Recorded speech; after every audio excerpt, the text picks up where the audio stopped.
বাংলাদেশে শুরু হয়েছে স্টারলিংকের পরীক্ষামূলক ব্যবহার এবং যে বাংলাদেশ ইনভেস্টমেন্ট সামিট রয়েছে ইন্টারকন্টিনেন্টালে, সেখানে আমরা রয়েছি এবং এখানে স্টারলিংকের একটি পরীক্ষামূলক ব্যবহারের জন্য একটি বুথ এখানে রয়েছে এবং আমরা একটু আগেই এখানে কানেক্ট হয়েছে এবং দেখতে পাচ্ছেন আমরা 37 Mbps এই মুহূর্তে পাচ্ছি এবং আমরা যে সার্ভারটা ব্যবহার করছি সেটা হলো মূলত কুয়ালালামপুরের। একটু যদি দেখাবার চেষ্টা করি, কুয়ালালামপুর এবং সিঙ্গাপুরের সার্ভার এই মুহূর্তে আমরা ব্যবহার করছি।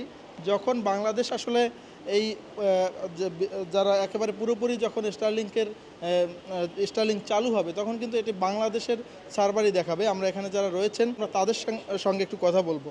আমরা স্পেস এক্সের সাথে জয়েন্টলি এই বাংলাদেশ ইনভেস্টমেন্ট সামিটে একটা এক্সপিরিয়েন্স শেয়ার করছি, যেন সবাই এখানে স্টারলিংকের একটা ইউজার এক্সপিরিয়েন্স নিতে পারে। তো এটাই আমাদের গোল ছিল আর কি।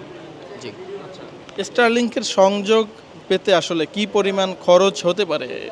আচ্ছা, স্টারলিংকের খরচের বিষয়টা আসলে এখনও স্টারলিংকের এন্ডে অনেক কিছুই পেন্ডিং আছে।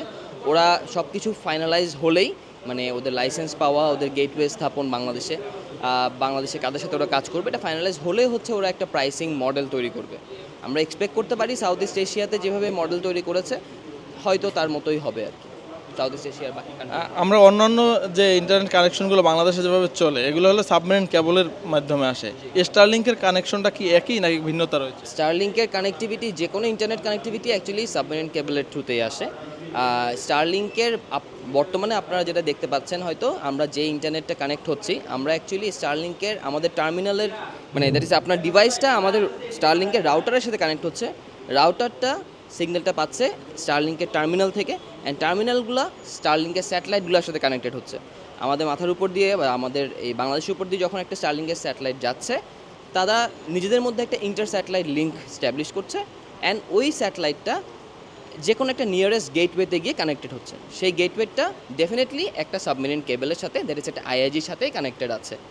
সেমভাবে যখন তারা বাংলাদেশে আসবে তখন বাংলাদেশে তারা একটা গেটওয়ে স্থাপন করবে এবং একটা বাংলাদেশের আইআইজির সাথে তারা কানেক্টেড হবে, তখন আমরা একটু বেটার এক্সপিরিয়েন্স পাবো। এ পর্যন্ত আসলে আমরা জানি যে 90 দিনের মধ্যে বিজনেস মানে আনুষ্ঠানিকভাবে শুরু হওয়ার কথা, কতটুকু আগাচ্ছে বা কি খবর আছে আসলে আপনার কাছে? আচ্ছা, এটা হচ্ছে 90 ওয়ার্কিং ডেইসের মধ্যে স্টারলিংকে বাংলাদেশে আনার একটা কমিটমেন্ট আছে। সেটা নিয়ে কাজ অলরেডি চলছে এবং দোনো সাইড থেকে, যেটা আমাদের বাংলাদেশ গভর্নমেন্ট, বিটিআরসি, আমরা বিএসসিএল হিসেবে বাংলাদেশের একমাত্র স্যাটেলাইট প্রতিষ্ঠান হিসেবে আমরাও যথাসম্ভব চেষ্টা করে যাচ্ছি স্টারলিংকে যে কোনো রকম সাপোর্ট দেওয়ার, এবং স্টারলিংকও তাদের এন্ড থেকে যথাসাধ্য চেষ্টা করে যাচ্ছে যেন অ্যাজ সুন অ্যাজ পসিবল তারা বাংলাদেশে আসতে পারে। তারা অলরেডি লাইসেন্সের জন্য অ্যাপ্লাই করেছে, তো তারা যদি লাইসেন্সটা পেয়ে যায় বাকি কাজগুলো তারা খুব দ্রুতই শেষ করবে। যারা আপনাদের এখানে এসে পরীক্ষামূলক ব্যবহার করছে তাদের কোনো ফিডব্যাক কি আপনারা পেয়েছেন? হ্যাঁ, আমরা গতকালকে থেকে বেশ কিছু ফিডব্যাক কালেক্ট করেছি।